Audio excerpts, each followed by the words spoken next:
One of my most popular videos in recent time has been the video I was kind of smashing on the Elite Force Umarex Gen 4 Glock 17 Airsoft gun. It was a hunk of garbage.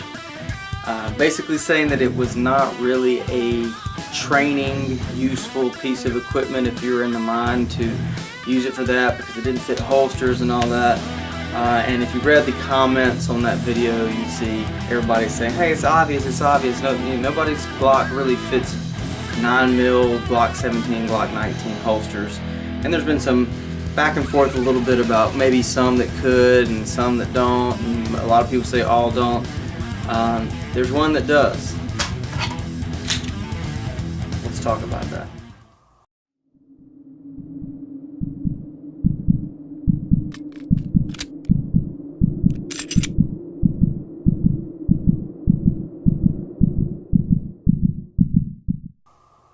Alright, so here's where we want to dive into and get a brief little look at what it is we're talking about here. So, once again, my criticism of the Elite Force Umarex Glock 17 was that it did not fit holsters, and you can watch that video on my channel if you haven't already. And so, in doing some research, realized that Glock had licensed an airsoft pistol in the past through a company called Cybergun, and rebranded in some places under Spartan. But this is that gun. It is law enforcement or military only. If you're in the military and you want to get your hands on this, your unit, your command must request it from Cybergun directly. If you're law enforcement, your department can, or if you have your own personal credentials that you can forward to them, then you can get it that way. So that's what I did on the law enforcement side. And so this is just right here. This is kind of an idea of what comes with it. Now, I purchased 2 extra green gas magazines, so we'll put those aside. And this is sort of what comes with it. You've got the orange barrel shroud. It's got some nomenclature on the side. Replica produced under license from Glock exclusively for the military and law enforcement market by Spartan Military and LE Department. Licensed trademark of Glock, reproduction prohibited. And it's serialized. Okay, it's got the Glock 17 Austria, 6mm instead of 9mm for the BB. I think that's kind of a nice touch. Stippling is a little different. The plastic or polymer is a little different, but for the most part, very true in terms of aesthetics. The marking, obviously, it doesn't have the import marks there. There was a made in Taiwan or something sticker that I peeled off there. Breakdown is just like a normal Glock. It's pretty much a Gen 3 Glock. You can replace this plastic orange barrel shroud with what is either steel or aluminum metal one, so that it looks, short of the laser marks that you could, I guess, get rid of, looks more realistic if you were going to use it for, you know, video productions, like a Hollywood type production. You can put this, like most airsoft, you can put this little piece of plastic. Let's see if I can get this to focus. Put this little piece of plastic in the magazine by pulling this down and putting this little ramp in there, and that'll prohibit it locking to the rear when you're firing it, so you don't have to run BBs, and you could just fire this as like a replica for a video if you so choose. But without that in the magazine, it locks to the rear just like a standard weapon would on the last round. Okay, so this is, in my opinion, a legitimate training tool. And firstly, obviously because of my previous complaints with the Umarex and Elite Force, sorry, brain fart there, gun, it didn't fit in holster, so obviously I think you can infer from this that this will fit in holsters. We'll talk about it in a second. It also comes with a CO2 magazine, so that if you didn't have, you know, a can of green gas with you and you had a couple of CO2 cartridges, it's got the tools and everything you need to run CO2. And that comes with it. The only thing that you see in front of you that didn't are these 2 extra magazines. Okay, so let's talk about magazines, or not magazines, but holsters. So first off, this is a sort of old, worn out, but old school kind of law enforcement approach to a basket weave leather holster. And just like the real Glock, this fits right in the holster. Retention works just like the real Glock would work. the Black Hawk like a glove, just like a real gun. Retention works just like it should. If I run my TLR HL flashlight on this, goes on the frame just like a flashlight would go in any other holster. And then, you know, we're going into custom Kydex specific holsters, not only but the weapon cut to fit the external dimensions, but the external dimensions of the magazine are also appropriate. So running a sidecar, if you want to run force over force from appendix carry, you can certainly do that. And then my duty holster, retention works just fine with that. In and out, just as externally it is identical in dimensions to a Glock, as it freaking should be, for all the reasons that I espoused in my other video. Now, I am not, as you well know or probably know, an airsoft guy. So in terms of it being a great airsoft gun, I'm not the guy to ask about that. But based on the literature I've read and other people's reviews, this gun is produced with longevity in mind in a training environment. It's a great thing to do on a video, right? Not be able to break it down. It's a little...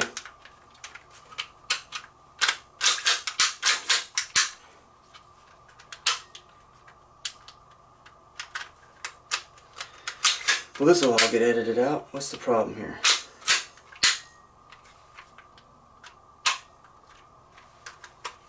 Pulling it too far? Have to pull the trigger again? What the hell is going on?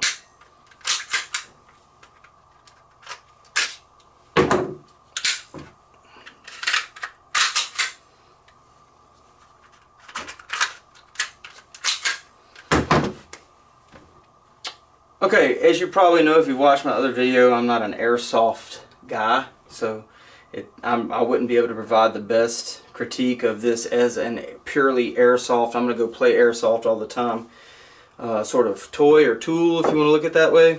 But I do have good authority, or have it on good authority by reading the literature that I've read and other reviews, that if anything this is produced to a higher degree of reliability than the average airsoft gun.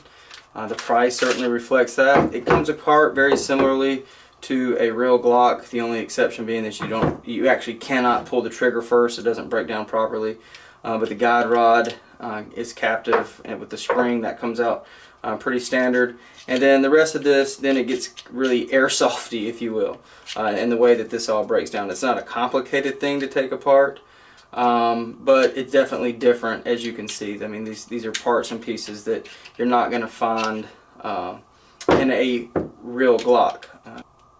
Alright, once you get it broken down, which is fairly similar to a standard Glock, with obviously some idiosyncrasies in the way that the barrel removes, because this is actually the barrel. It's inside that orange plastic shroud.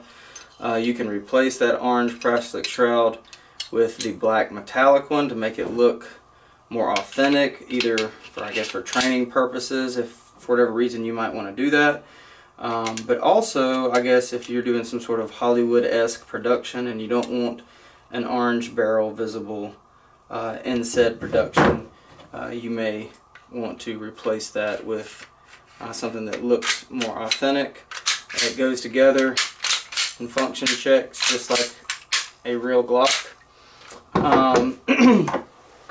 And once again, you could run that little plastic piece in the magazine and cycle it actually without even any BBs, which I can show you here. If I fill this magazine up, or at least put a little bit of gas in there, because the magazine is empty, it's going to lock to the rear.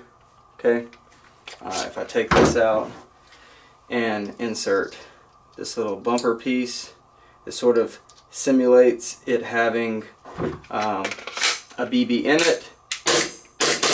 Then I no longer get that lock to the rear. And you can see how you might want to use it this way if you're doing some Hollywood production and you're going to add some After Effects, a muzzle flash or something like that. So, or if you just wanted to demonstrate for a class environment what it might look like to try to track the front sight during firing, or get some sort of, while not completely authentic, representation what recoil might feel like for a very new shooter, just to get them accustomed to some sort of noise and some sort of movement in their hand, and once again tracking that front sight. So I haven't done anything with the hopper or any of these internal parts. I'll load up a magazine, we'll walk over the range and take a look at what it looks like running it as a training tool in terms of its accuracy and all that kind of stuff. Okay, so here we are on the range.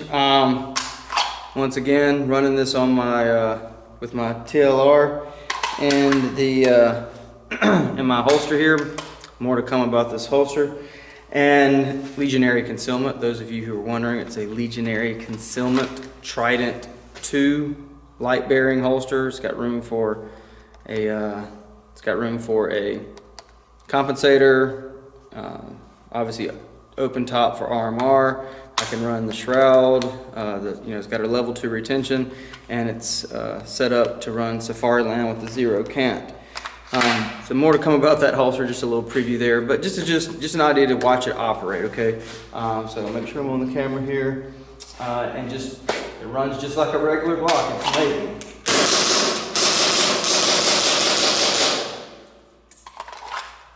Transitioning back and forth from chest shots to head shots, tracking the front sight, and all the things you'd have to do with a real gun, and it's plenty accurate. Okay, chest shots, head shots. It's pretty much point of impact, point of aim. That was obviously shooting at a fairly aggressive clip, but if I'll aim right there at the Q on the FBI Q, give it a chance to kind of, put it something very intentionally in terms of aim.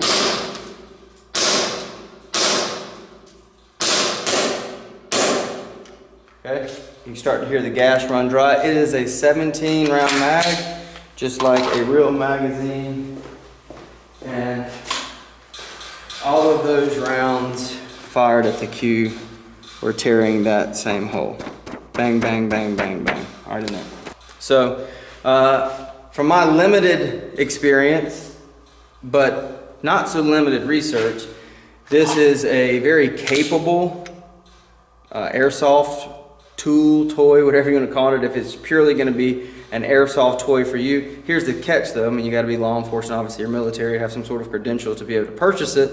And as an individual, that would have to be a law enforcement type credential. But once you have that, it's great training. I can put it in the appendix carry rig I have. I can put it in my duty holster. I can put it in a SERP if I wanted to pass it off to somebody. And it works. It works every time. So this isn't the only training quality airsoft gun that I have. The other one you haven't seen on my videos, but let me show it to you real quick in a second here. I'm back. This is something that's been in the armory for a while, and honestly, it was the source of much of the frustration I had with the Umarex airsoft gun.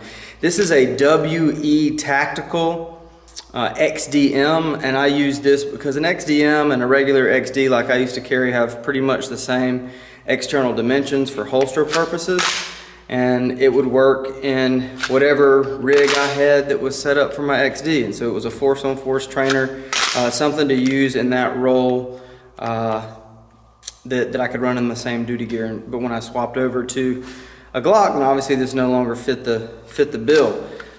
This is the fit and finish of this is fantastic. You can see I kind of removed the visible part of the shroud, that orange designator that this is fake, so you got to be careful with that. But it breaks down exactly like a regular XD. The magazines are high quality, like a regular XD or XDM would be. It even has interchangeable back straps like a real XDM. Grip safety is functional. I mean, this is in your hand just like the Cybergun, feels like the real version of the gun. And just like the Cybergun, it operates flawlessly. All chest shots, all head shots, exactly where they were put. And if I wanted to tack drive with this in the middle of the queue again, and you can see the hole opening up. Okay, right where I'm aiming, hole poking right through there, all in the same place. Once again, locks the rear and has that same little piece I can run in the magazine if I want to, so that it doesn't lock to the rear if I prefer it not to. So there you go. Real airsoft trainers exist. There's plenty of good toys out there, but for me to call it a trainer, it has to work with the equipment I'm training to use, and it has to be reliable, functional, and passable in my hand as the real thing, so that I'm not developing a whole different muscle memory, if you will, for a toy versus the analog it's supposedly, or the equipment that it's supposedly performing as an analog for. The kind of attention to detail that WE put into this, I mean, striker indicators, I mean everything, and the way that Cybergun designed this, that's what it needs. These are the boxes that have to be checked, in my opinion, for it to be a valid training tool. The most disappointing thing, obviously, is that for you Glock folks out there, which is the majority of people, statistically speaking, if you're not law enforcement or don't have a military unit that's going to order this for you, this is not really an option for your training regimen. Hopefully that will change, or hopefully, you know, Umarex / Elite Force will wisen up a little bit and start adjusting their external dimensions. But until that day, unfortunately, you're a little bit limited unless you are willing to spend the coin to have someone like some aftermarket producer of holsters and gear and all that stuff make redundant applications for you to swap over from your real steel gun to an airsoft trainer if you carry a Glock or another maker model that does not have the exact one-to-one dimensions when you find the airsoft version of that firearm. So hopefully I've redeemed myself with some of you airsoft only people. Not that that's really something I'm concerned about, because man, I got a lot of hate from that other video. I told the truth as I saw it.